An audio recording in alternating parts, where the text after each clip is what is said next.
So let me welcome all of you to tonight's discussion on Chernobyl 40 years after the reactor accident. My name is Gabriele Freitag. I'm the Executive Director of the German Association for East European Studies, DGO, and DGO hosts this event.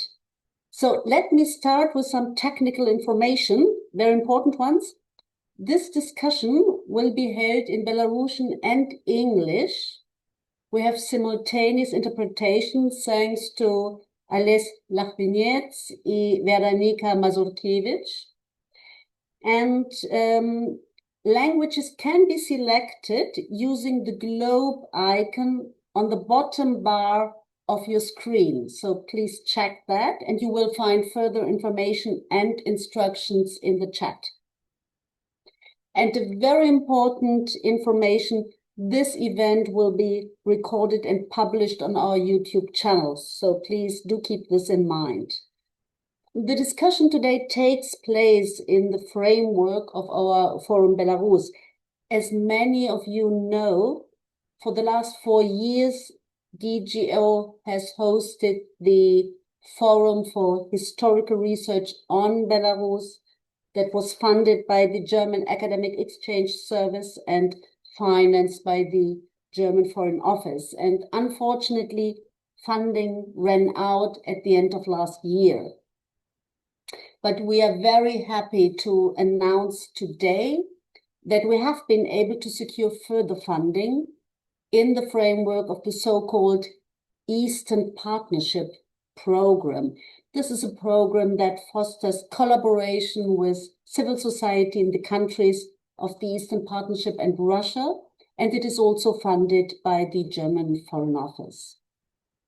So with this new funding, we have shifted the thematic scope and will have a particular emphasis on suitable reforms in the sphere of education and academia for a future democratic Belarus. But it is also our explicit aim to reach out to those who have been active in the framework of our forum to date and to address topics that are of vital importance to Belarusian society, both within and outside the country. And I think the reactor accident of Chernobyl is such a topic. The 26th of April this year marks the 40th anniversary of the aforementioned catastrophe. As you will know, precise figures concerning those who perished either immediately after the accident or in the months and years that followed are not available as of today. And the consequences of the accident are still vital. And to give you just one example, to date, the rate of cancer in the Chernobyl region remains higher than in other regions of Ukraine and Belarus. But Chernobyl has also become a seismograph for other grievances like environmental damage in general, inadequate security standards, mismanagement in disaster-stricken situations, and ultimately, the consequences of the reactor accident also triggered the collapse of the Soviet Union. The topic of today's discussion is the legacy of the Chernobyl incident, with particular reference to the transition from personal experience to collective memory. But furthermore, we will also address the transnational dimension of these legacies. And I'm very happy to introduce today's chair to you. The moderator of our discussion is Alexei Bratechkin. Alexei is a Belarusian historian specializing in modern Belarusian history. His research focuses on historical cultures in Eastern Europe, memory and authoritarian rule, political subjectivity and citizenship. He works with various national and international NGOs and universities. He was one of the co-founders of the Belarusian College of Liberal Arts in Minsk that, as you may know, was closed down in 2020 due to political pressure. And Alexei currently works at Fernuniversität Hagen. So Alexei will introduce our speakers to you. Let me close by thanking my colleague Alesia Bilanovic-Petz, who has organized today's events. And with this, Alexei, I hand over to you. Вялікі дзякуй, спадарыня Фрайтак. І я хацеў бы падзякаваць таксама за сталую працу форума гістарычных даследаванняў Беларусі, за тое, што вы далі магчымасць гісторыкам, якія апынуліся ў экзіле, камунікаваць і захоўваць сваю навуковую ідэнтычнасць і прафесійную. Сёння у нас з вами вельмі такая цікавая тэма, яна цікавая ў розных сэнсах і у тым ліку траўматычная ў пэўным сэнсе. Але я хацеў бы сказаць, што ў нас сёння ёсць магчымасць паглядзець на гэтыя падзеі 40 гадоў спусця. Так? Гэта ўжо даволі вялікі тэрмін, калі гавораць пра сучасную гісторыю Беларусі. Я хацеў бы прапанаваць наступны план нашай дыскусіі. Спачатку у нас будзе такія бліц-пытанні да ўдзельніка-удзельніцы і таксама потым больш шырокія пытанні да кожнага і кожнай, і у канцы ўжо будуць фінальныя пытанні і магчымасць задаць вашыя пытанні праз чат, таму што у нас вебінар.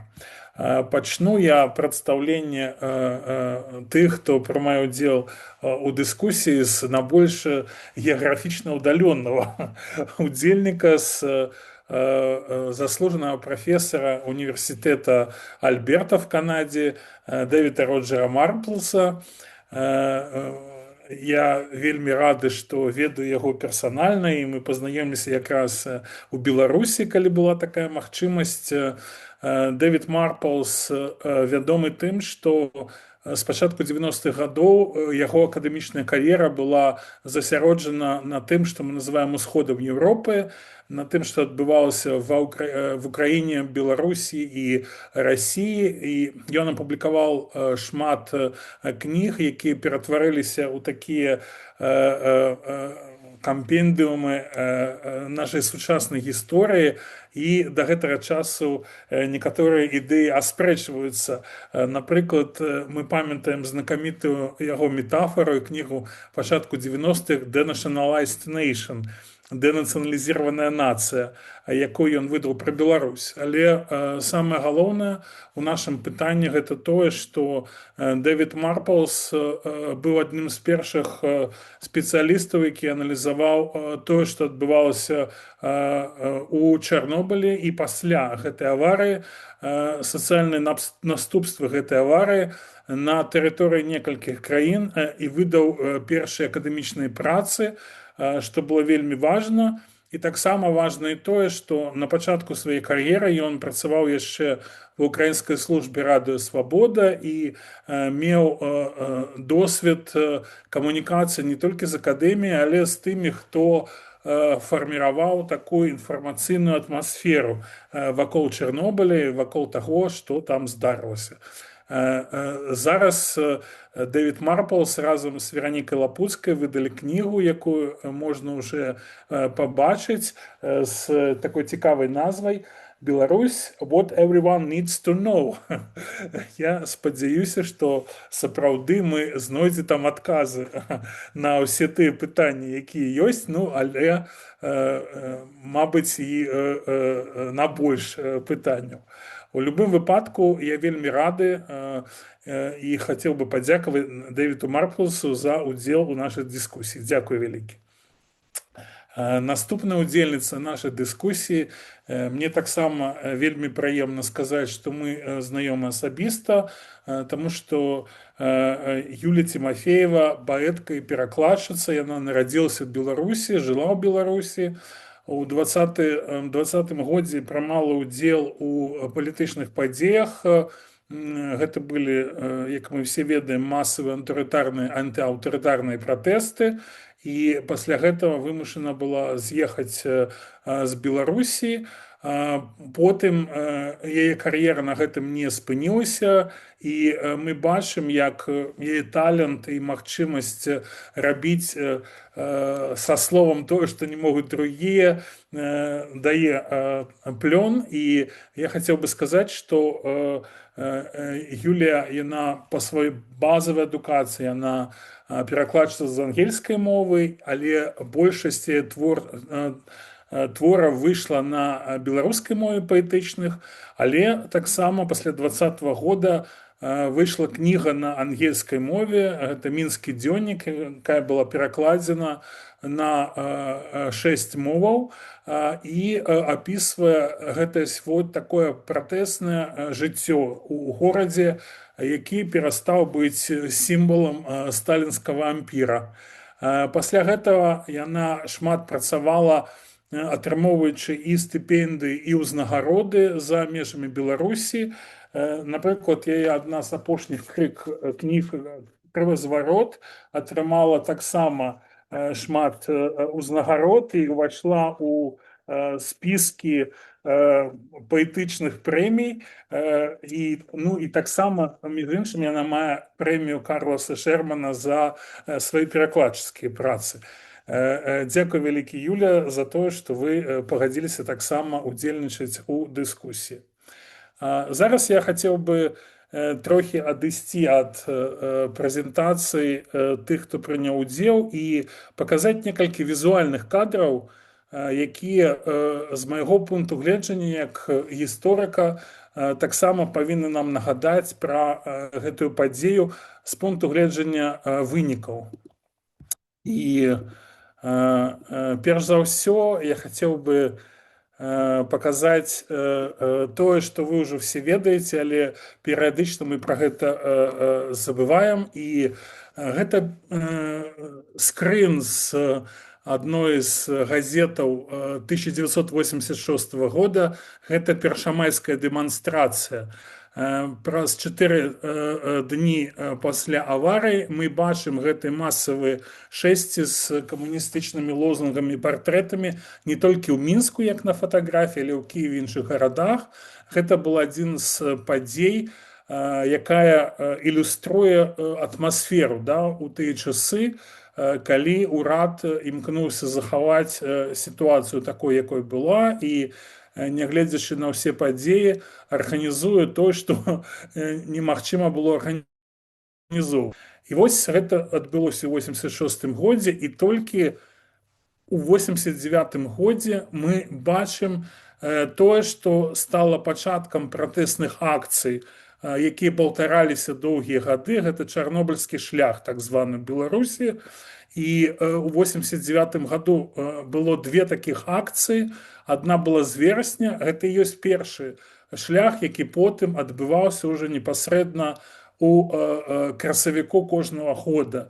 І людзі прыходзілі на гэты шлях. Гэта адна з частак палітычнага жыцця сучаснай Беларусі, і эвалюцыя гэтага шляха — гэта таксама расказ пра тое, што адбывалася у нашай краіне. І я хацеў бы проста нагадаць тыя постаці людзей, якія былі ў тыя ліку. Зенон Пазняк, напрыклад, у верасні 89 года выступае. І вось яшчэ ёсць 97-го года две фатаграфіі, на якіх мы бачым шмат прадстаўнікоў інтэлектуальных палітычных групаў і эліты Беларусі тых часоў.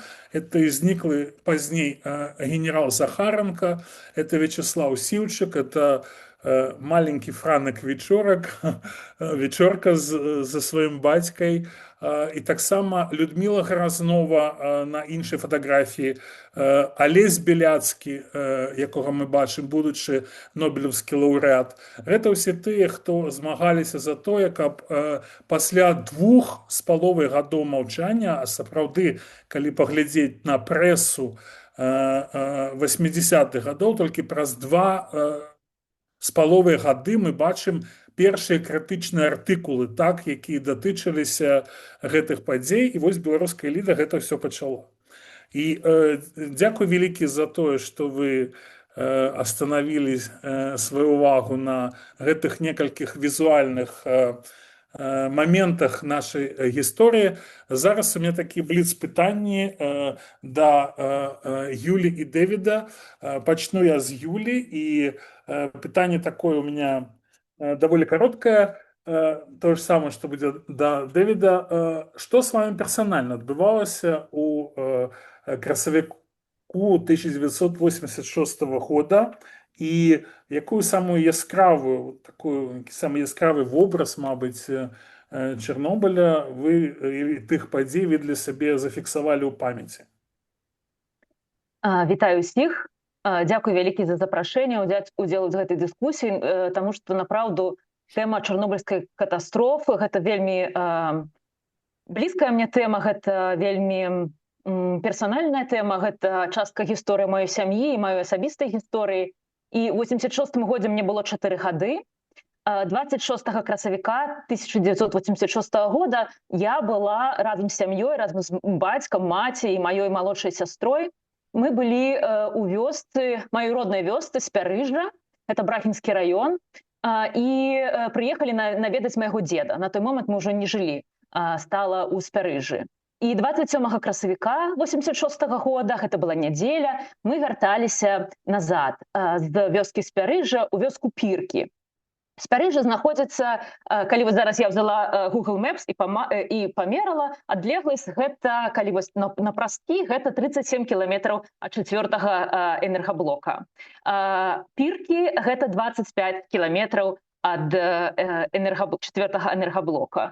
І тады ж мы з бацькамі мусілі дзесьці ў сярэдзіне дня, або, можа быць, гэта быў вечар, ехаць назад на аўтобусе. Аўтобус доўга не ішоў, і мы чакалі на прыпынку, нас праводзіў мой дзед праз яблыневы сад, цвілі ўжо сады тады на Брагіншчыне.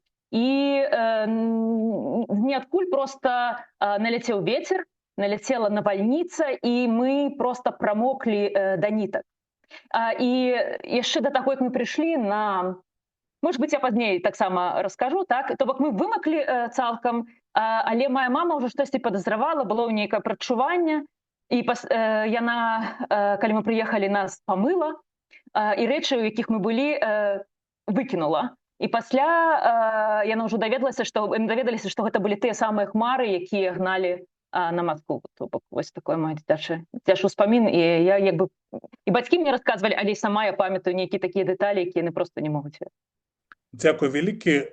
Дэвід, калі ласка, пытанне да вас. Што з вами адбывалася у красавіку 1986 года?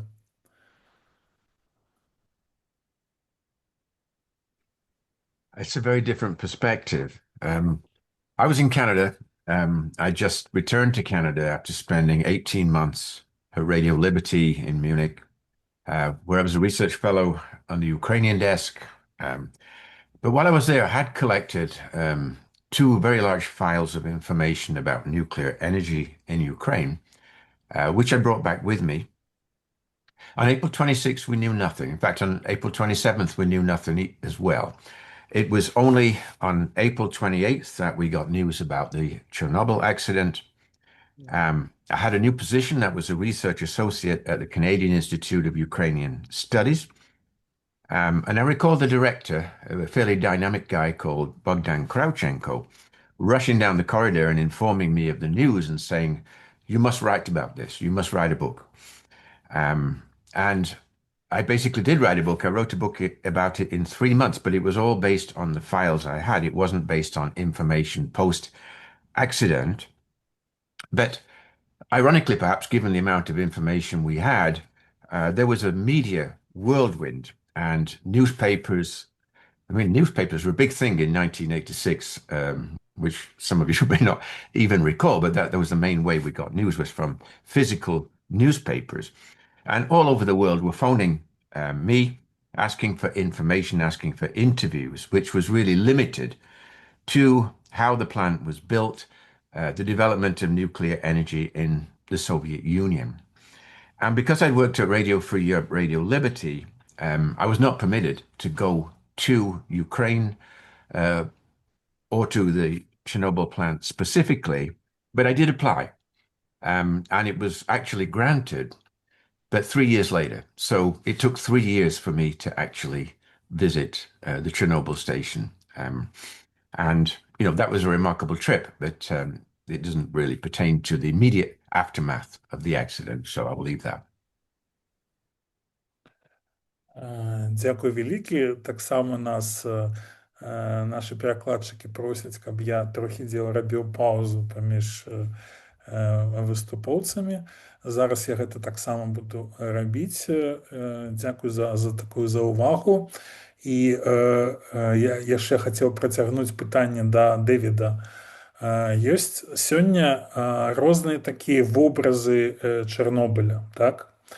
І гэтыя образы пра тое, што Чарнобыль, напрыклад, разбурыў савецкую ідэнтычнасць.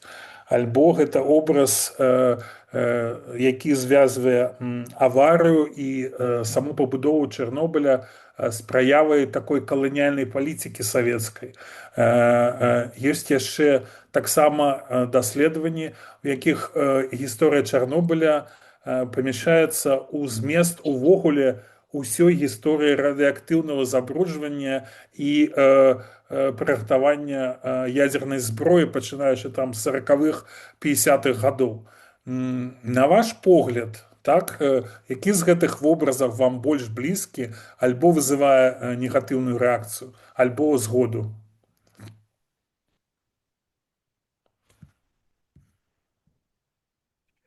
I think in 1986, it hadn't destroyed Soviet identity. Looking back, it was a fairly bleak period in the Soviet Union, but it did create an awareness of imperfections in the way Soviet industry operated, and the fact that all the decisions about what to do at Chernobyl were made in Moscow by ministries run by the Russian government. I mean, the local Ukrainian scene had no authority whatsoever. And gradually this sentiment did develop into strong anger at Soviet secrecy and led directly to the formation, I would say, first of all, of informal groups, such as the Green World in Ukraine, for example, Ecological Association, and later to political parties directly. But again, the impact was not immediate because Belarus and Ukraine, the two most affected republics, were tightly controlled by the Communist Party of the Soviet Union. And I think it's hard to understand now just how tight that control was. I agree with the statement that Soviet Chernobyl reflects Soviet colonial policy over the republics. And not only is it part of the global history of radioactive contamination, but eventually, as for example, when Ukraine released its KGB records on Chernobyl, which was much later, we discovered that there had in fact been a number of early accidents in the Soviet Union, including one in 1982 at the first reactor at Chernobyl. So in fact, the evacuation that took place in late April, May 1986 was not the first one, because some of those villages had already been contaminated once 4 years earlier, and that was not known to the general public of Belarus, Ukraine, or especially internationally. And it dispelled the image that nuclear power could be accident-free, and that was an image that the Soviet authorities had tried to propagate, that there's never been an accident at a Soviet civilian nuclear power station, which was basically an outright lie. Дзякуй вялікі. І пытанне да Юлі ў гэтым сэнсе, які з гэтых вось вобразаў і з таго, што гаворыў Дэвід, з чым вы згодны ці не, і таксама яшчэ дадатковае пытанне, калі гавораць пра пэўную метафору Чарнобыля, ці ёсць у вас такая метафора? Ну, я б, напэўна, адразу перайшла да метафоры, таму што я все-таки не лічу сябе даследчыцай Чарнобыля і але для мяне гэта вельмі асабістая тэма, гэта тое, што тычыцца мяне, і я на агул хацела прачытаць цэлы верш. Я сюды запрошана як паэтка і запрошана як чалавек са сваім персанальным досведам, таму я прачытаю верш, таму што у ім я гавару пра тое, што Чарнобыль для мяне гэта найперш, канешне, страта дому. Можа быць, для большасці насельніцтва Беларусі Чарнобыль бачыцца нечым іншым, можа быць, гэта бачыцца праз такія паняцці, як радыяцыя, забруджванне, але для мяне гэта таксама у тым ліку была страта дома, першая страта дому, і пра Алексей уже згадваў маю кнігу «Кровазварот», вось беларускае выданне, Чарнобыль таксама з'яўляецца тэмай гэтай кнігі. Але верш я прачытаю з іншай згаданай Алексеем кнігі, гэта Мазерфілд кніга, не зусім гэтай кнігі, але гэта кніга, якая выйшла таксама у ЗША. Верш так і называецца, 1986. Мы не змаглі забраць вас з сабою, бязногія нашы дамы. Не змаглі ўзваліць вас на плечы і вынесці на сабе свежаўзараныя гароды, могілкі. Мы не здолелі выкапаць з карэннем вашы крыжы і перасадзіць іх у чыстую глебу. Яблыневыя сады, стуліўшы, беларужовыя павекі. Вы замоўклі з надзеяй, чакаючы на наша вяртанне. І калі цэзіем аплодненыя, шырванню наліліся вашы завязі. Толькі здзічэлыя, згаладалыя кошкі па зорках вярнуліся назад. Але яблыка ў вашых яны ўсё роўна не елі. Яблыкі ападалі і гнілі, крыжы высыхалі без нашых слёз, гароды заблытваліся ў пустазеллі і заміралі. А нашы дамы старэлі. Дамы гублялі ад гора розум і памяць. Чужыя людзі вырвалі з цвікамі дошкі падлогі, знялі са сцен пыльныя дываны з паўлінамі, скралі. Це нашы хворыя рэчы, якія ніхто не мог вылечыць, рэчы, якія самі маўчалі пра сваю хваробу. Рэчы, без якіх нашы дамы зморшчыліся і шчаўрэлі. Праз много гадоў мы прыехалі ў госці, і толькі могілкавыя крыжы памахалі нам вышываным ашмотцем старых рушнікоў. Ні дамы, ні гароды, ні яблыні нас не прызналі. І як не ўпрошвалі нашы добрыя продкі са сваіх свежапрыбраных магіл.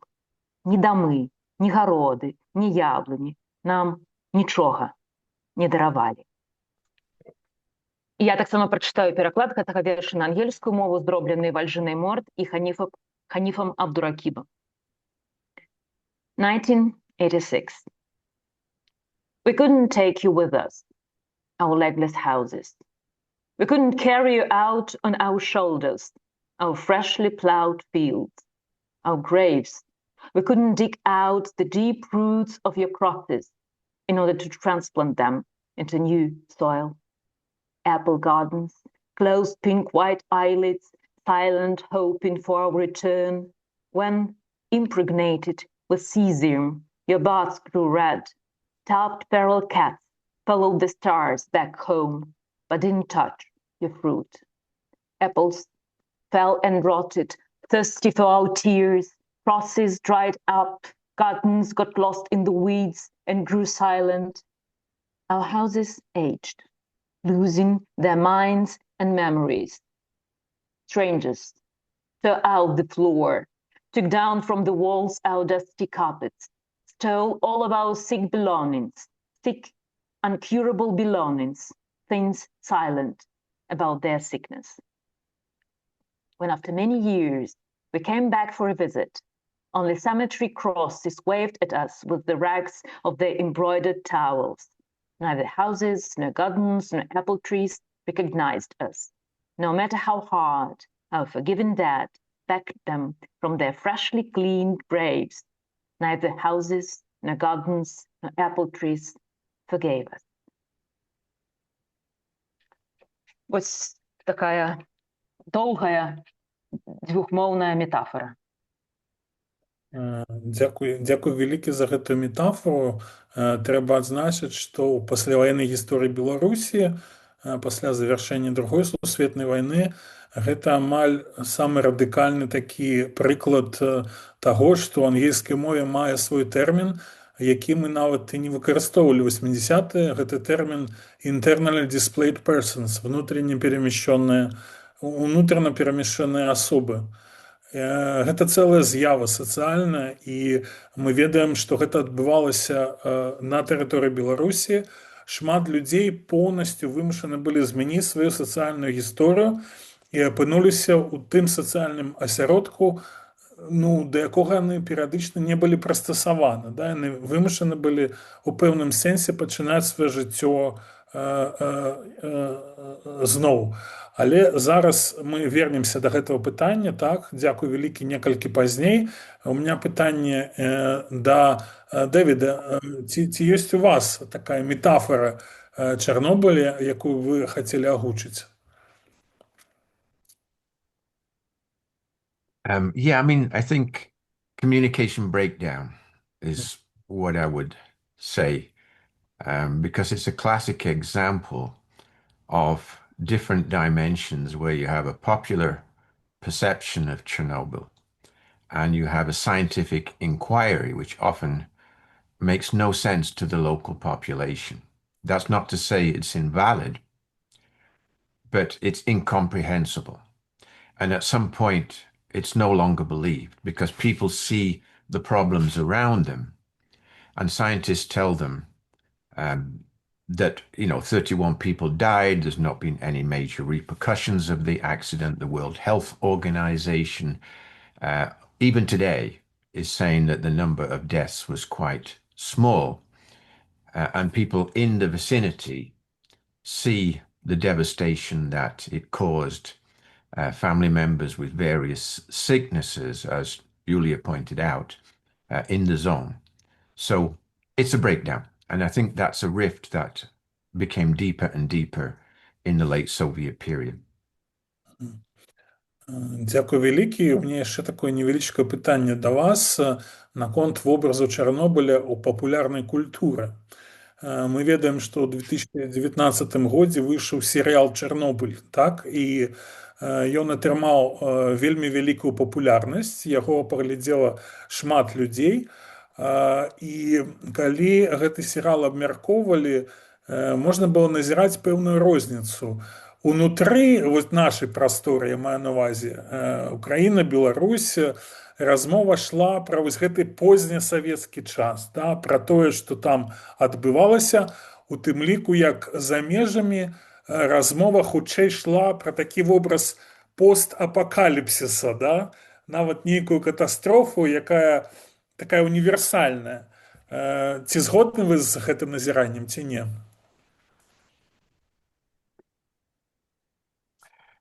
Yeah, I think it's universal, but at the same time, the concentration span of anyone looking, in any kind of media is very limited. In other words, Chernobyl is a big event, massive event, but I think it's been overshadowed by dramatic changes that occurred after that, beginning with collapse of the Soviet Union, dictatorship of Alexander Lukashenko, the uprising in Ukraine in 2013-14, the Maidan or Revolution of Dignity, Russian invasion of Crimea, the 2020 revolution in Belarus, etc. So that Chernobyl, the memory of Chernobyl gradually for the international community recedes into the background. And it comes up on these big round anniversaries, 10, 20, 30, 40, and I'm sure 50 will happen as well. But in between, very, very little, very, very little. I mean, you don't often see panels at major international conferences devoted to Chernobyl, unless they happen to fall on the anniversary or a big anniversary. Thank you. Спасибо. Дякую велике. Калі ласка. Па шчырасці, я не глядзела гэты серыял, таму што той самай прычыны, што гэта для мяне штосьці вельмі прыватнае, і мне проста было страшна, што я там пабачу. Але я разумею, безумоўна, як свет часам выкарыстоўвае пэўныя трагедыі, можа быць, менавіта для таго, каб паказаць вось гэты апакаліпсіс. Не ведаю, ці гэты апакаліпсіс, ці гэта тэма будзе папулярная зараз. Не ведаю, калі апакаліпсіс напраўду прыходзіць. Можа быць, у 19-м годзе хацелася такога перажывання больш. Я думаю, што цяпер ужо не хочацца. У навінах мы чытаем страшныя рэчы. У мяне такое пытанне да вас, Юлія. Калі вяртацца да гісторыя сям'і. Як вы лічыце, наколькі гэтая гісторыя была тыповая альбо можа індывідуальнай? І яшчэ ў меня такое пытанне. Мы ведаем, што пэўны час адбывалася такая стигматызацыя тых, хто быў звязан з чарнобыльскімі падзеямі. Там перасяленцаў, напрыклад, і гэтак далей. У кантэксце афіцыйнай палітыкі ў Беларусі гэта было звязана з тым, што дзяржава хацела скараціць сацыяльныя праграмы. І таму абвінавачвала людзей, якія пацярпелі ад Чарнобыля ў тым, што яны як бы такі сацыяльны паразітызм, да, ажыццяўляюць. Што вы маглі бы сказаць пра гісторыю сваёй уласнай сям'і, пра вось гэтае адчуванне, як гэта паўплывала на вашу ідэнтычнасць і стигматызацыя гэта мела месца ці не? Што вы пра гэта думаеце? Дзякуй за гэта пытанне. Я ўжо пачала крыху расказваць пра гэтую сямейную гісторыю, таму што, безумоўна, мае бацькі пастаянна гаварылі пра гэта і пастаянна перажывалі менавіта чарнобыльскую катастрофу як страту дому, скажам так. Глядзелі ў 80-90-е гады, глядзелі тэлебачанне, спрабавалі пабачыць нашу вёску там. І таксама расказвалі, што адбывалася там на 27-га, што адбывалася 28-га. Дарэчы, месца, дзе мы жылі, гэта 25 кіламетраў вось так па прамой піркі, які я ўжо згадала, адселялі 4 траўня. Але ўжо дзяцей, я так разумею, у гэтым мясцовасці не было, гэта быў гарадскі пасёлак, іх ужо выселілі. Вось, маіх бацькоў пялілі, але яны не паехалі туды, яны паехалі ў зусім іншае месца. І вось калі вяртацца да пытання стыгматызацыі, у тую вёску, дзе мае бацькі зноў пераехалі ў вёску. І, можа быць, сваю асабістую, як бы на маю ідэнтычнасць, як гэта паўплывала, месца мы жылі дагэтуль, гэта была гарадскі пасёлак. І, можа быць, у мяне, як у дзіцяці, было больш магчымасцяў. А у вёсцы, натуральна, іх не было. Вось. Але вёска, куды нас перасялілі, таксама туды перасялілі вельмі шмат людзей з Хойніцкага раёна, з вёскі Аравічы. У гэтай вёсцы, дзе жывуць мае бацькі цяпер, было забудавана адразу некалькі вуліц. То бок, фактычна, як бы мы, у прынцыпе, я не магу сказаць, што я адчувала нейкія, калі кажам так, пра штодзённае, да, жыццё, таму што кажуць, што людзі з чарнобыльскай зоны, перасяленцы, як нас называлі, перасяленцы. Вось так, это не internally displaced, ну, у нейкай ступені, да. Мы гэтага не адчувалі, таму што дзякуючы прыезду даволі вялікай колькасці людзей, гэтая вёска вырасла, і прыехалі не толькі бабулі, але і спецыялісты, так званыя. І, у прынцыпе, гэтая вёска на той момант расквітнела. Людзі працавалі, стваралі таксама працоўныя месцы, калі мы гаворым у эканамічных тэрмінах. Таму я не магу сказаць, што як бы гэта было нейкае...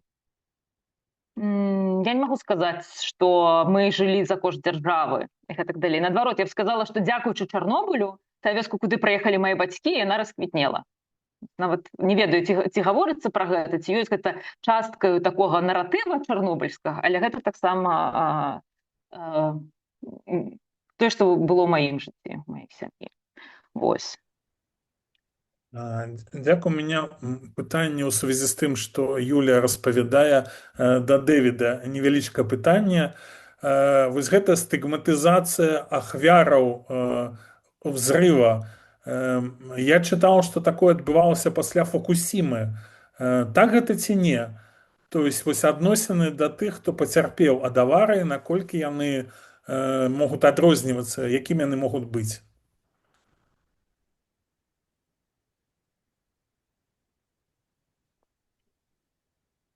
Yeah, I mean, I think the nuclear industry, whatever one thinks of it, pro or con, is a very secretive industry. It protects itself in a number of different ways. And one thing that undermines it is if there's a major accident and a lot of people suffer as a result. And I felt when I was studying the effects of Chernobyl that the International Atomic Energy Agency came on the scene. They worked with, among others, the Center for Radiation Medicine scientists in Kiev, and I visited that center and interviewed some of the scientists, and they were not interested in the victims. They were interested in the limitations of the accident. And the IAEA has an international reputation. They monitor all nuclear installations, not only nuclear power stations, and therefore they appeared to be scientifically credible. Many of the victims were also, as Julia has shown us, in rural regions that, people had not had medical exams, sometimes for their entire lifetime. And so when they were examined by doctors, when x-rays were taken, of course, they had a lot of issues. But the scientists would say, well, we don't know what caused these problems. Do these people smoke? What kind of lifestyle do they lead? Do they drink?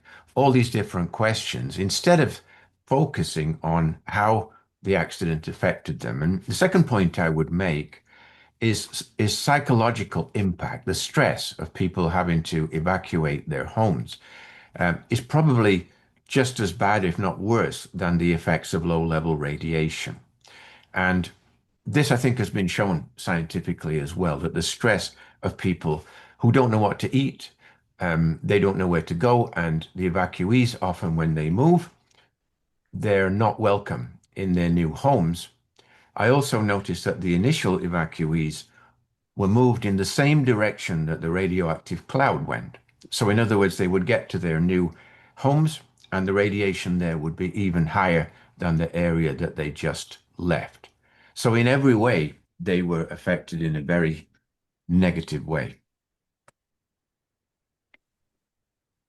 Thank you very much. 10 гадоў таму у Мінску адбывалася канферэнцыя, якая была прысвечана 30годдзю Чарнобыльскай аварыі, і адна з вядомых даследчыцаў Кейт Браун распавядала пра тое, якая ішла барацьба паміж тымі, хто медыцынскі даказваў рост выпадкаў захворвання ракам, з атомным лобі, з прадстаўнікамі міжнароднага агентства атомнага, з тымі, хто хацеў зрабіць тое, пра што вы гаворыце, то есть знізіць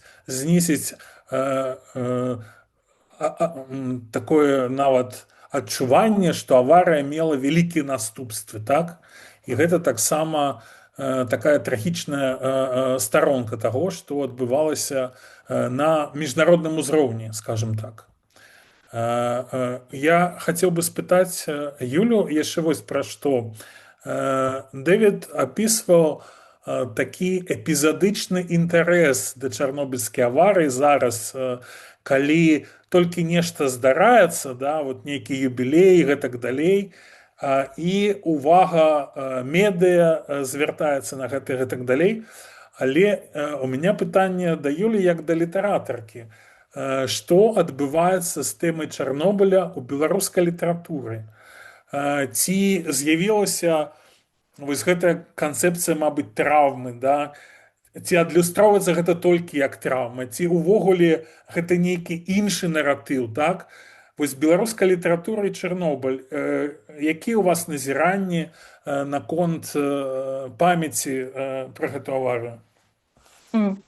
Дзякуй вялікі за гэта пытанне, але ці магу я яго на такую кажу, але ці магу крышачку вярнуцца і адкаментаваць тое, што сказаў таксама Дэвід. І, можа быць, таксама я не зусім адказала на пытанне Алексея пра тое, ці была моя гісторыя тыповая. Безумоўна, у нейкай ступені яна была тыповая, і я абсалютна згодная з тым, што людзі былі пацярпелі не толькі фізічна і не толькі ад радыяцыі, і ад уплыву радыяцыі, а безумоўна таксама ад стрэсу, і гэта была вялікая таксама траўма. Напрыклад, мой дзядуля, якому ў 86-м годзе было 73 гады, яго адправілі, ён атрымаў кватэру Менску, дзесьці ў Крушчоўцы, ён просто не мог там жыць, таму што гэта быў абсалютна не ягоны арэал, скажем так, і таму ён прыязджаў до нас на вёску, напрыклад. Або былі таксама людзі, якія былі не ў стане перанесці гэтыя перамяшчэнне прымусовае, і яны вярталіся таксама ў вёску з Пярыжа і дажывалі сваё жыццё там, напрыклад. Гэта былі даволі, часцей за ўсё гэта былі ўжо сталыя людзі. Безумоўна, як бы таксама вось гэты стрэс, ён прымушаў іх вяртацца да знаёмага жыцця. Што тычыцца літаратуры, то гэта, Алексей, вельмі цікавае пытанне, таму што вельмі шмат пра Чарнобыль і пра чарнобыльскую трагедыю пачалі пісаць, напэўна, ужо як ты казаў пра чарнобыльскі марш. Вось прыкладна з канца 80-х гадоў і 90-х гады выходзіла даволі шмат тэкстаў, выходзіла даволі шмат кніг, і гэта былі як паэзія, гэта былі і паэзія Міколы Мятліцкага, напрыклад, які сам паходзіць з Гомельскай вобласці, Сергея Законнікава, Ніла Гілевіча, таксама проза, знакаміты роман Віктора Касько «Выратуй, памілуй наш чорны бусел», гэта 98 год, або Шамякін «Злая зорка», гэта 93 год. І ў 97 годзе выйшла кніга Святланы Алексіевіч «Чарнобыльская малітва», якая зрабілася проста класікай літаратуры пра Чарнобыль, якая чытаецца ва ўсім свеце, а дзякуючы Нобелевскай прэміі Святланы Алексіевіч яе ведаюць, я думаю, што паўсюль, і менавіта праз наратывы, якія з'яўляюцца ў кнізе Святланы Алексіевіч, скажем так, масавы чытач знаёміцца з тым, што адбылося ў 86 годзе і пасля. Але што цікава, калі я пачала шукаць і думаць, што ў нас пішацца цяпер пра Чарнобыль, то я знайшла проста асобныя нейкія творы, асобныя, можа быць, нават вершы. І гэта вельмі цікава, таму што калі мы паглядзім на літаратуру, напрыклад, сярэдзіны 2010-2020 года, то нагул, мне падаецца, прынамсі, я не чытала і не чула пра літаратуру, якая была прысвечана нейкім траўмам, траўматычным старонкам гісторыі мастацкай. Да прыкладу, у нас зусім няма, я не знаю, не ведаю ніводнага твора пра трагедыю на Нямізе, калі загінула некалькі дзесяткаў маладых людзей. Маўчанне з боку літаратуры. Напрыклад, выбух у метро у 2011 годзе, вось была 10-я гадавіна, таксама няма, акрамя кнігі «Радыё Свабода», гэта журналісцкае расследаванне, я не ведаю ніякіх кніг нагул. То бок мне, і тым больш пра Чарнобыль, мне падаецца, што гэта была, можа быць, такая свядомая спроба пазбягаць такіх тэм да 2020 года, потому што пасля 2020 года у нас з'яўляецца вельмі шмат менавіта літаратуры пра траўму 2020 года, але не толькі. Калі я магу назваць некалькі імёнаў тых, хто пішуць цяпер, можа быць, але гэта такі, скажем так, эпізадычныя, можа быць, 1-2 тэкста, гэта не асобная кніга. Напрыклад, Вальжына Морт, у яе ёсць вершы, Марыя Мартысевіч ёсць таксама вершы, дзе згадваецца, Артур Камароўскі. Летась Артур Камароўскі, беларускі паэт, ладзіў такі перформанс 290, называўся гэты перформанс у музеі вольнай Беларусі ў Варшаве. 290 гэта колькасць адселеных вёсак. Вось як бы гэтаму ён прысвяціў. І калі згадваецца Чарнобыль, то гэта хутчэй згадваецца радыяцыя, і гэта такая метафора атручання жыцця, можа быць, нават рэжымам Лукашэнкі таксама. То бок я не магу вось пайсці ў нейкія такія дэталі, таму што я проста не маю матэрыялу і магу, можа быць, толькі назваць, прабачце, вось гэтую сваю кніжку таксама «Кровазварот», дзе я пішу больш пра Чарнобыль як пра частку гісторыі маёй сям'і і пра досвед прымусовага, скажем так, перасялення. Калі вялікая гісторыя прымушала людзей з'язджаць, гэта адна з тэмаў маёй кнігі. Але гэта вельмі цікавая тэма, чаму мы пазбягалі гаварыць пра гэта мастацкай мовай. Можа быць, як бы былі нейкія пераасэнсаванні, але ў гэты перыяд да 2020 года не з'являлася такіх кніг. Я їх не ведаю. Дякую вялікі. У меня яшчэ ёсць одно такое назіранне цікавае, і потым я спрашу Дэвіда пра гэта ўсё. Мне цікавы яго ідэі. Калі гаворыць пра мемарыялізацыю Чарнобыля, пра тое, як спрабавалі падаць гэтую падзею, то у прэсе з самага пачатку параўноўвалі падзеі Чарнобыля з перыядам Другой сусветнай вайны. І я пабачыў такі у помніках, у тым ліку, гэта такі тренд на гераізацыю, напрыклад, тых, хто ліквідаваў аварыю. І я так падумаў потым, да, што гэта гераізацыя, яна як бы закрыла іншую гісторыю гэтых людзей. То есть яна іх ператварыла з людзей у такіх вось герояў, і такім чынам мы перасталі гаворыць пра сацыяльную гісторыю розных груп. Дэвід, у меня да вас пытанне, так? Што вы пра гэта думаеце? Чаму 2010 гады і пазней, ну, зразумела, у афіцыйнай прапагандзе ў Беларусі была какая ідэя, што мы ўжо пераадолелі все наступствы аварыі, і гэты тэрыторыі, на якіх патрэбна мець устойлівае развіццё. І тэма знікла вось як тэма памяці, так? Як бы вы растлумачылі гэты феномен вот знікнення чарнобыльскай тэмы у сучаснай Беларусі? Што вы пра гэта думаеце?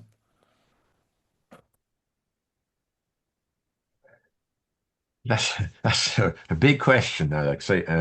It's a good question.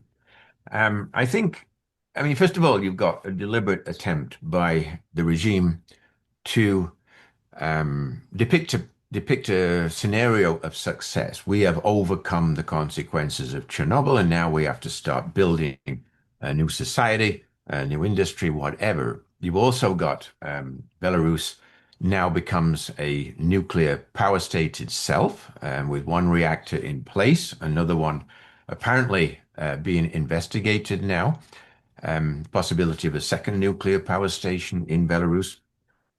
So Belarus has gone in a certain direction. And I think the analogy with the Second World War is very related to the way the Minsk regime looks at national identity, that it has to be linked to the victory in the Great Patriotic War, which is really the theme of the government, as opposed to other possible themes in the background of Belarus, such as the Grand Duchy of Lithuania, the more ancient medieval history as well, all pushed aside until we focus on this one major event of the Soviet era as defining the modern nation of Belarus. So Chernobyl and its aftermath, for them, cannot be there. It cannot be there. And I think some of the groups that were really having major conferences on Belarus were charitable associations. I mean, this is how I first got involved with Belarus. I was invited by a charitable association to attend a conference in Minsk on the impact of Chernobyl. And it was very anti-nuclear in direction as well.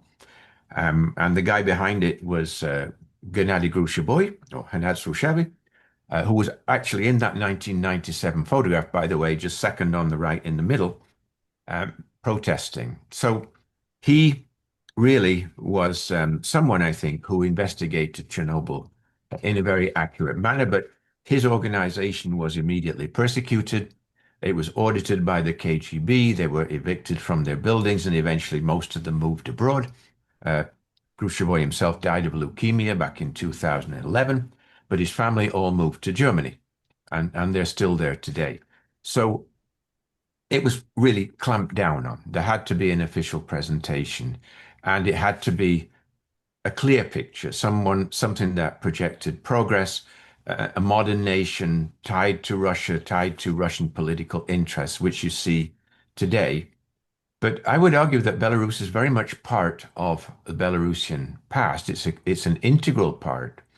And what happened after that really led to the development of the opposition, which perhaps crystallized in 2020 in the uprising, where it appeared to come out of nothing, that you suddenly got tens of thousands of people on the streets, all protesting the election results, but basically the continuation of this dictatorship that has been in place back since 1994. So I think the modern nation of Belarus does exist, but it's like a parallel existence to the regime in Minsk, which most of my world, international world, pays attention to.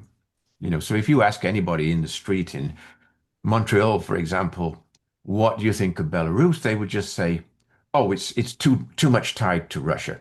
They don't see, any other image of Belarus. And yet there are thousands of people who I believe do. And this, really reached a culmination point in 2020, but I don't think it's gone away. I mean, I think it's still there, the mindset that there is another side, another image to Belarus. And Chernobyl is part of that history, and I think it will remain part of it. I mean, maybe through poetry, maybe through literature, and also through memory of people who went through that period. Ласка. Так, я хацела таксама дадаць пра памяць. Я з табой як бы згодная з гэтай гераізацыяй з аднаго боку, але з другога боку ёсць, той сказаў Дэвід, таксама паралельная, ён казаў пра паралельна, да? Вот ёсць таксама паралельная памяць, і вельмі мае бацькі, напрыклад, дагэтуль ездзяць у Чарнобыльскую зону. Яны дагэтуль ездзяць на могілкі, і вось 40 гадоў пасля яны зноў едуць на могілкі, хаця да гэтага яны таксама ездзілі практычна кожны год. То бок гэта памяць у людзей все роўно застаецца пра гэта месца. Я думаю, што моя сям'я не унікальная. Людзі збіраюцца, тыя, хто яшчэ засталіся ў жывых. Маім бацькам ўжо за 70. Яны там сустракаюцца з сваімі аднакласнікамі, напрыклад, то бок гэтая памяць вельмі важная для тых, хто пакінуў свае дамы. Але гісторыі пра то, можа быць, у мас-медыа раней ўзнікалі, былі рэпартажы, можа быць, з могілак, так, яны як бы ёсць. Але так дзяржава практычна гэта ніяк не паказвае. Вось гэта. Гэта адна як бы памяць, другі як бы аспект памяці, гэта таксама згаданы таксама Дэвідам, гэты Геннадзь Крушавы і праекты падтрымкі дзяцей Чарнобыля. Я таксама была дзіцём Чарнобыля. У 93-м годзе я паехала ў Нямецчыну. Гэта быў мой першы досвед нагул выезду за мяжу. Гэта была ўсходняя Нямецчына, то бок гэта было 4 гады толькі пасля падзення сцяны, і гэта быў вельмі таксама важны досвед. І вось яшчэ адзін аспект Чарнобыля, вось гэта чарнобыльскія дзеці і што было з імі, што з імі цяпер адбываецца. Гэта таксама, мне падаецца, яны як бы захоўваюць гэту памяць, але наколькі гэта ёсць часткай можа быць, вывучэння або масавай культуры, я не ўпэўненая таксама. Дзяржава замоўчваюць. Дзякуй вялікі. Я хацеў нагадаць всім тым, хто нас глядзіць і слухае, што у нас тут больш 50 чалавек. Дзякуй вам вялікі за вашу ўвагу. І яшчэ вы можаце, пакуль не позна, задаваць свае пытанні ў чат. І мы таксама паспрабуем на іх адказаць. Вось хацеў гэта нагадаць.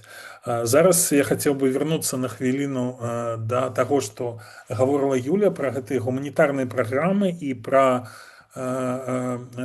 Геннадзя Крушавова, аб якім упамянуў Дэвід Марплс. Як ты лічыш, гэтыя праграмы, яны мянялі радыкальна тое, як дзеці бачылі сабе, ці не? Наколькі што адбывалася з дзецьмі, якія апынуліся за межамі Беларусі, потым вярталіся? Гэта было хутка ці не, і наколькі гэта такі досвед сапраўды глыбокі? Безумоўна, гэта моцна, я думаю, што мяняла дзяцей, асабліва вясковых дзяцей. Гэта быў 93-й год, гэта былі гады неасаблівай, скажем так, раскошы, мякка кажучы, і мы нават у ўсходняй Нямецчыне, калі мы апыналіся, гэта проста пераварочвала всю нашу свядомасць. Мне было 11, Вось гэта была музыка зусім іншая, гэта было адзенне, гэта была мова, безумоўна, таксама. Хаця вельмі цікава, што ў маёй сям'і, таму што гэта была ўсходняя Нямецчына, старэйшая дачка вывучала рускую мову і магла са мною крыху размаўляць па-руску. Але мы таксама размаўлялі па-ангельску, напрыклад. То бок гэта было для мяне першы досвед ужывання замежнай мовы па прызначэнню, скажем так, а не ў класе, вясковым прычым. Вось. Ну, безумоўна, многія людзі ў 90-е былі апантаныя рэчамі. Вось мы гэтыя рэчы маглі бачыць, маглі чуць, але гэта была таксама, канешне, культура. Гэта былі музеі, безумоўна, залежала ад кожнай сям'і, але нас таксама вадзілі ў музеі, музыка і гэтак далей. То бок, безумоўна, я думаю, што гэты досвед прычыніўся таксама да таго, кім я ёсць цяпер. То бок, што мне хацелася з'ехаць з маёй вёскі, мне хацелася зусім іншага жыцця, і гэта было, безумоўна, я не імкнулася за мяжу, праз тое, што я была ў Нямецчыне, але наогул мне хацелася зусім іншага ўзроўню культурнага, скажам, жыцця і свядомасці. Я думаю, што гэты досвед быў важны для многіх чарнобыльскіх дзяцей. Дякую вялікі. У меня пытанне зараз, мабыць, і да Дэвіда, і да Юлі. І спачатку спрашу Дэвіда. Зараз мы бачым гэтыя трагічныя падзеі, гэта вайна і напад Расіі на Ўкраіну. Гэта агрэсія, якая пачалася фармальна ў 22-м годзе, але ж была і да гэтага падзеі Крыма, і рэакцыі на Еврамайдан мы памятаем. Дэвід, як вы лічыце, наколькі гэтая вайна змяніла сёння ўспрыманне гэтай гісторыі Чарнобыля, асабліва на фоне той пагрозы, якая зараз існуе вакол атамных станцый Украіны, калі ласка?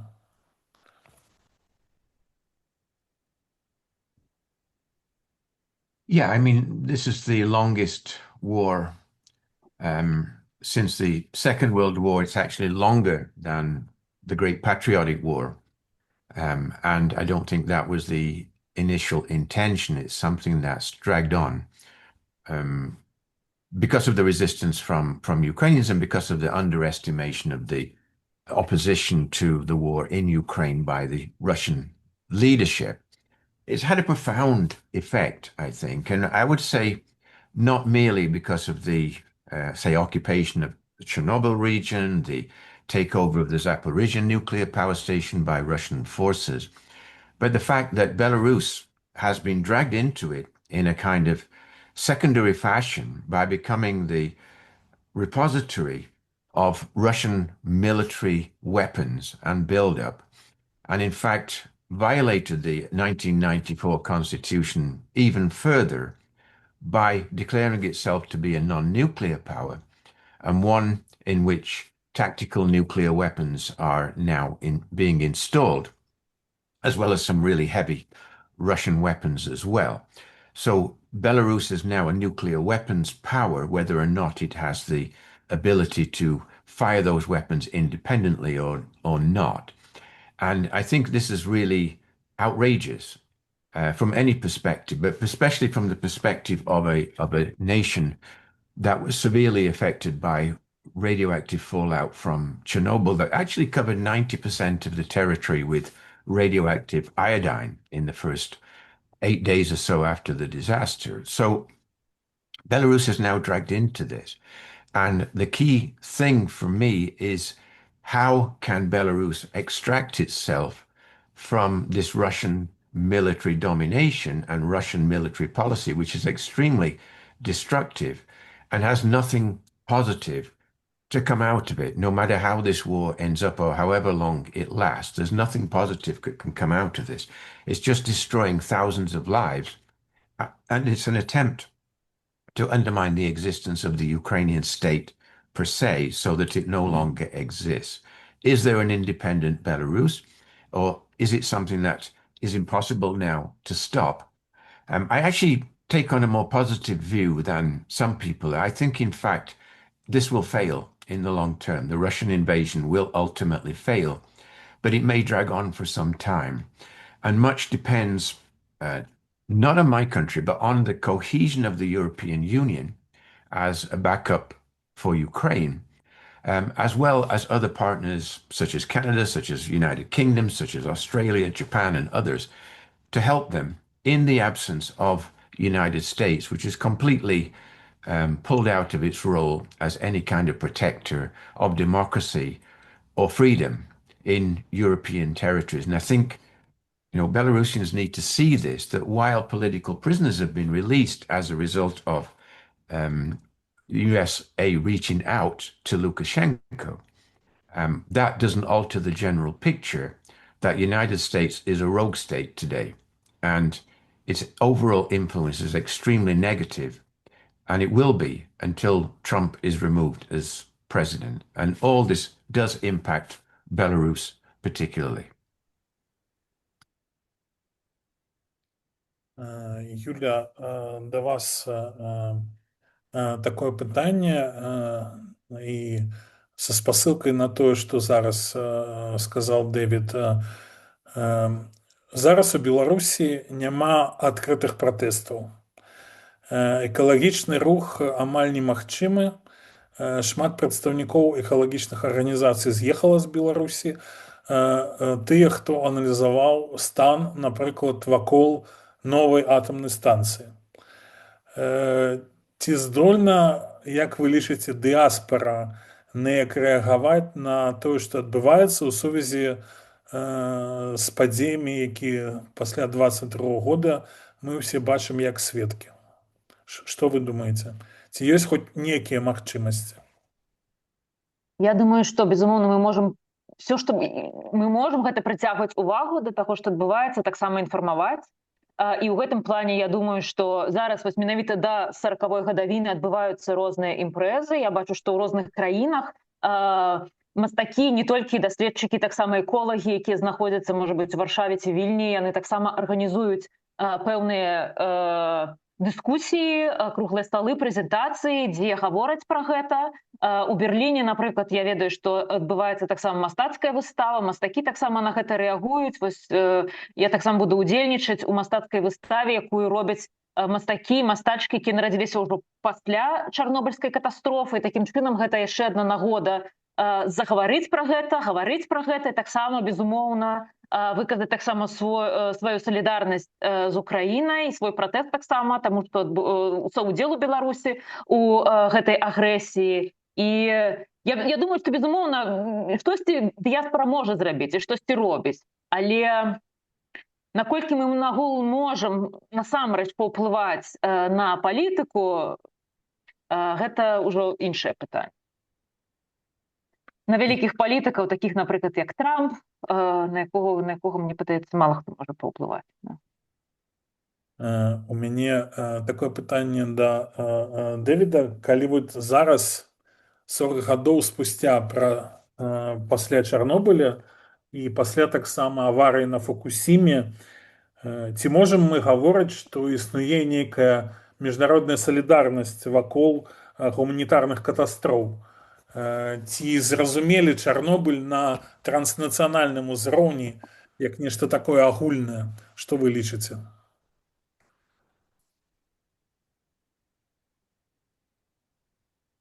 I don't think we really have a kind of transnational cooperation. The accident in Japan was caused by a tsunami, but for all their technical expertise, the Japanese made a complete mess of the repercussions of that accident. And the transnational framework for addressing things like nuclear accidents has not really been adopted. And also, I think the other factor is that the states affected by Chernobyl are now becoming more and more reliant on nuclear power as a means to offset electricity needs. And Ukraine, for example, today uses nuclear power for about 50% of its electricity production. This is more than it was at the time of the Chernobyl disaster. And as already mentioned, Belarus is building nuclear power stations to decrease dependency on Russia. But Russia is providing the reactors, they're providing the finance to build these plants, and they're providing the technical expertise as well. So in fact, it's really integrating Belarus even more into the Russian orbit. I don't perceive today in Europe or North America the same kind of anti-nuclear sentiment that we saw back in the mid 1980s. It's just not there. Even in my home province of Alberta, we are immensely rich in natural resources of gas and oil. Even here, we're going to build nuclear power stations.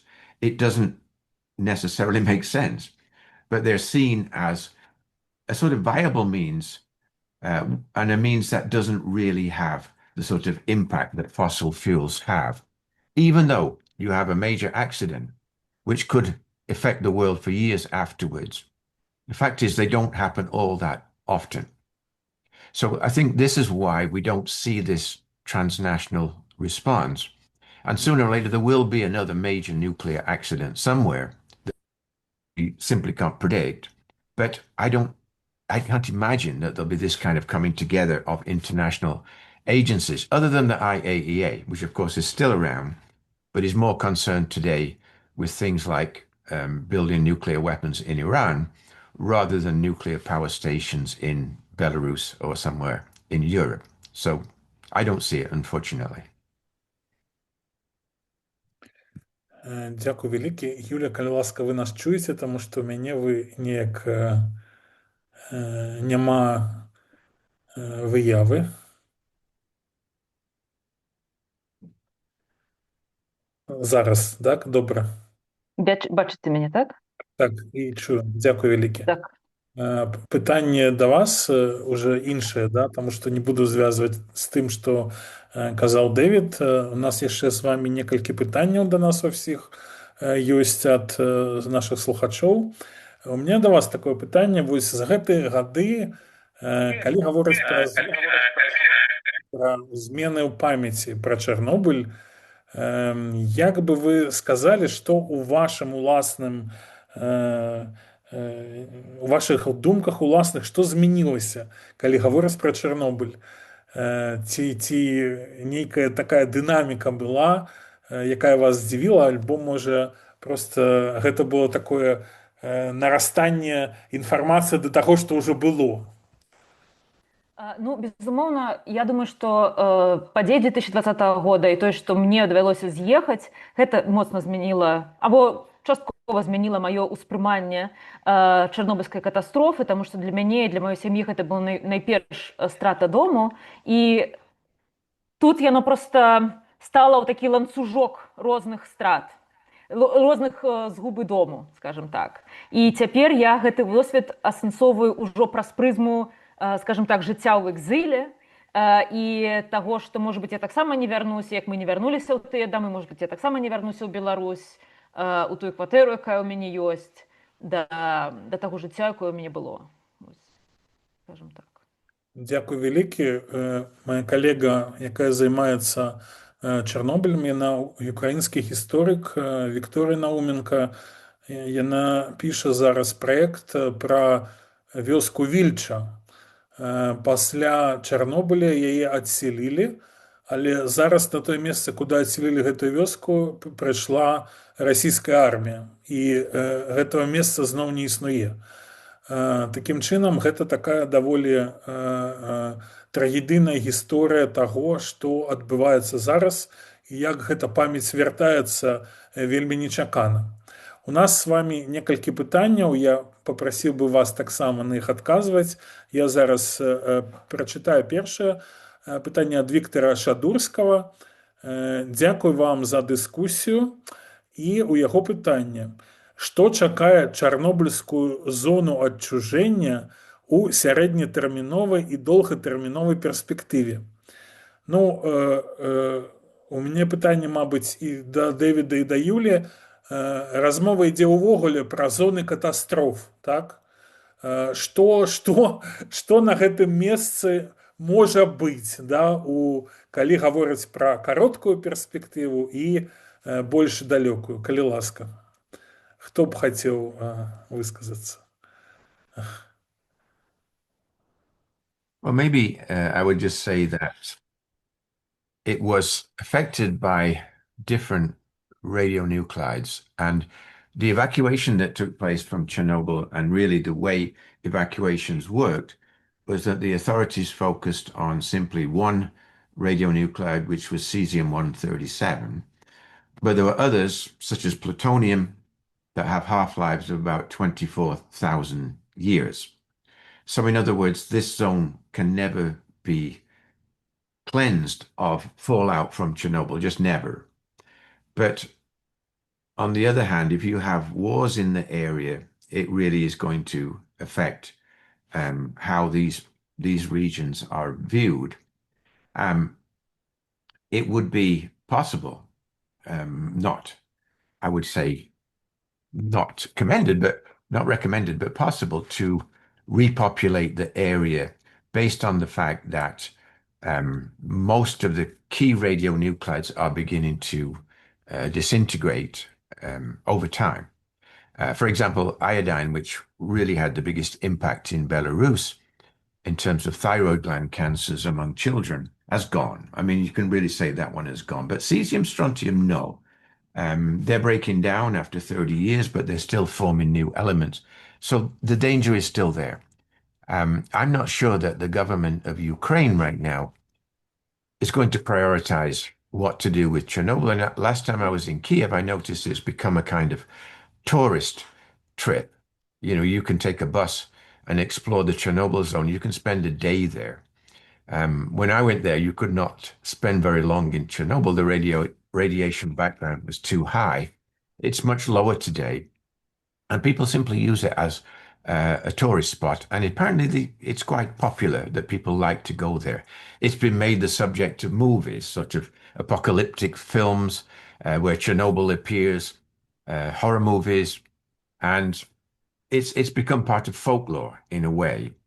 So there is a danger, I think, of overlooking the fact that this accident really does still have an effect on people who were there at the time and never went back. Just as Yulia and others cannot go back to Belarus, apart from these few Samoseli that were mentioned, generally speaking, this zone remains unpopulated. Pripyat, for example, is unpopulated. Slavutich, the city that was built for radiation workers, is unpopulated. And I think in my lifetime, most of our lifetimes, that's going to be the case. No one is going to live there. Юля, што вы думаеце? Ну, насамрэч, гэта пытанне, напэўна, да эколагаў, гэта пытанне, можа быць, нават да палітыкаў. Але цікава, што Лукашенко ўжо даўно расказвае пра то, як нам трэба выкарыстоўваць гэтыя землі. Ён пачаў гаварыць гэта ўжо даўно, але дагэтуль, наколькі я разумею, яны не выкарыстоўваюцца. Значыць, нават з пункту гледжання Лукашэнкі гэтыя землі не годныя для таго, каб быць каб там займацца сельскай гаспадаркай. Напэўна, я пагаджуся, безумоўна, з Дэвідам, што цягам майго жыцця таксама гэта будуць незаселеныя рэгіёны, а што будзе праз гадоў 100, ніхто не ведае. Сур'ёзна, ну гэта такія пытанні проста. Не тых, хто можа на іх адказаць. Паміж іншым, Дэвід пачаў вельмі цікавую тэму пра тое, як Чэрнобыль ператвараецца ў такі park of amusement, да? То есть ператвараецца ў частку поп-культуры. І вось якраз ёсць пытанне ад Альгерда Бахарэвіча. Дзякуй за размову.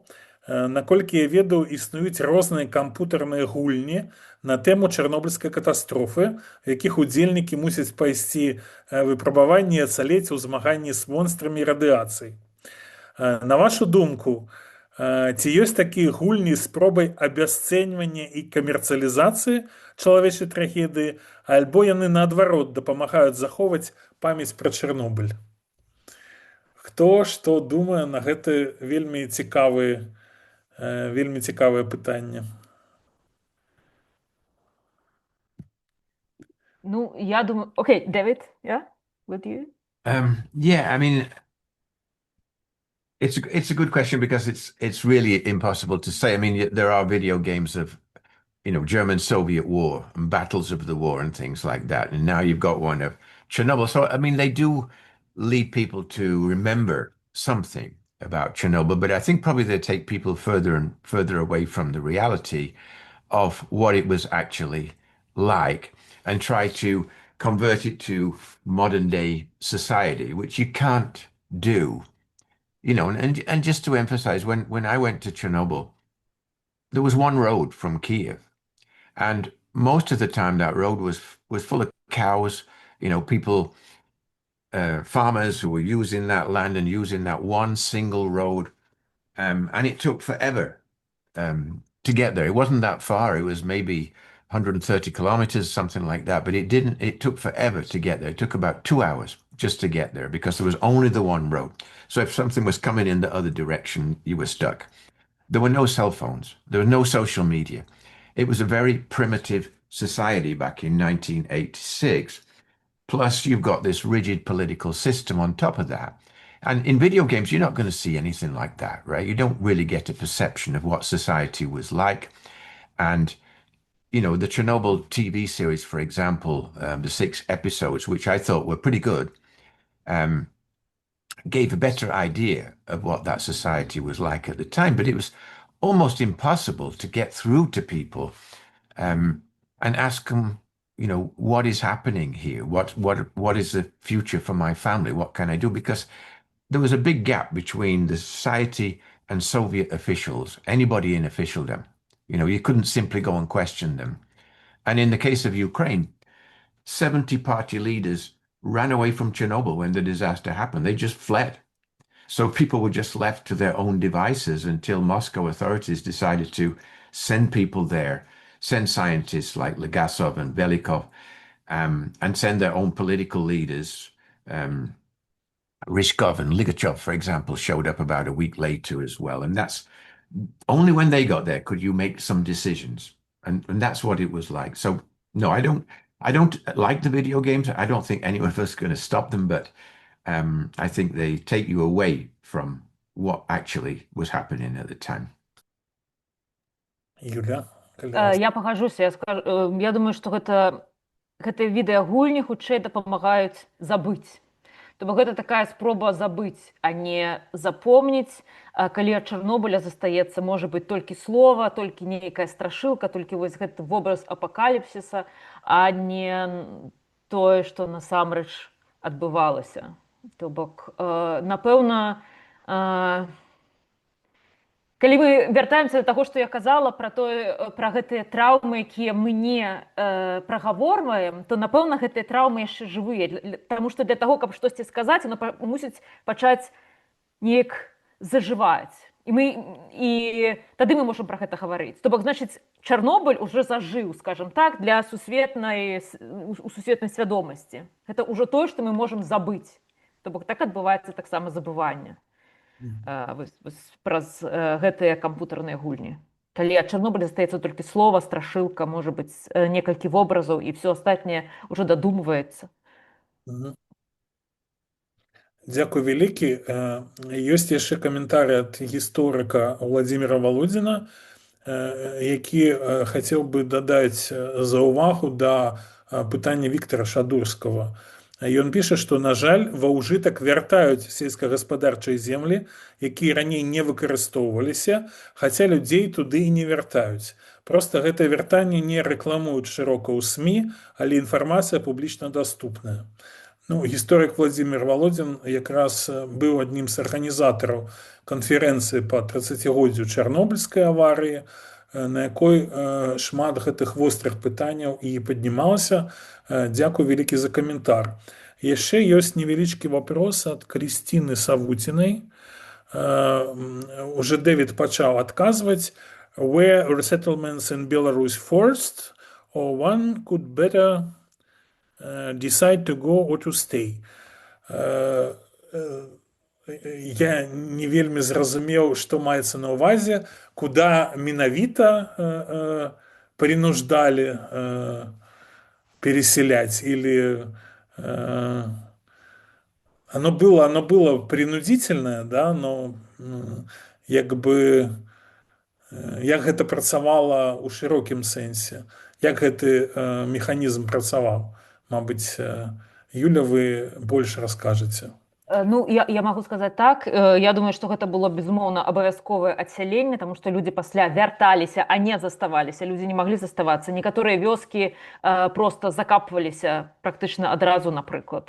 І, безумоўна, туды ўжо нельга было вярнуцца, калі проста іх накрывалі зямлёй. Маю сям'ю паслалі не туды, куды мае бацькі паехалі. То бок, у прынцыпе, тэарэтычна можна было выбраць, або змяніць проста. Не выбраць, а проста змяніць, куды ты хочаш паехаць. Прынамсі, практычна гэта можна было рэалізаваць. Так. Але вось Дэвід назваў слова «самасёлы». Так, бок гэта былі тыя, хто вярталіся і жылі самі ўжо фактычна незаконна ў нейкай ступені. У мяне апошняе пытанне да Давіда і Юлі. Давід, калі ласка, пытанне. Вы апынуліся ў Чарнобылі, вы гаворылі, і вашы першыя ўражанні былі вельмі моцнымі, як я зразумеў. Што з гэтых уражанняў, ці адчувалі вы ў той час некую будучыню, калі вы назіралі за ўсім тым, што адбывалася? Ці вы думалі, што з гэтым всім будзе далей? Вось такое мне пытанне да Дэвіда, а да Юлі таксама пытанне, што трэба зрабіць, каб все ж таки памяць гэта захоўвалася? Ці можна гэта ўвогуле сродкамі літаратуры, альбо тут патрэбна большая вялікая палітыка? Дзякуй. Давід, калі ласка. Yes, and sorry about my dog barking. It's unexpected, but just happened at that time. Yeah, back then, it was kind of a vivid memory that, I was taken around the nuclear power station. I interviewed the then director, Mikhail Umanets, who was really under siege from anti-nuclear groups at the time. And I went to Pripyat and other places around there. It was a bit of a story, in a way. And you could see the damage. I didn't go in the fourth reactor, obviously, but I went in the second one to see the sort of layout of the plant.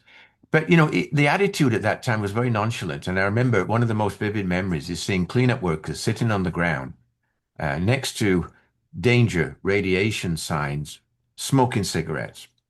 And I was thinking, on so many levels, that should be unacceptable, that people are behaving like that.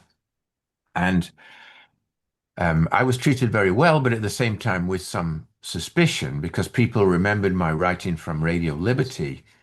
And, one of the people who was from the Ukrainian Foreign Ministry could actually quote back to me things I'd said in that first book that I wrote very quickly about nuclear power. So foreigners were treated with great suspicion. But, what really transpired from this was that the guy who took me there, a guy called Yuri Risovany, who was living in Kiev, we became good friends. And I brought him over to Canada a year later. And he was the one who told me that in the first 5 years after Chernobyl, 10,000 cleanup workers had died in his memory. And I published that in the Bulletin of the Atomic Scientists, which was then picked up by the New York Times. So people did understand that the accident had much greater consequences than the official reports had said. But it's just a sort of moment in time, really.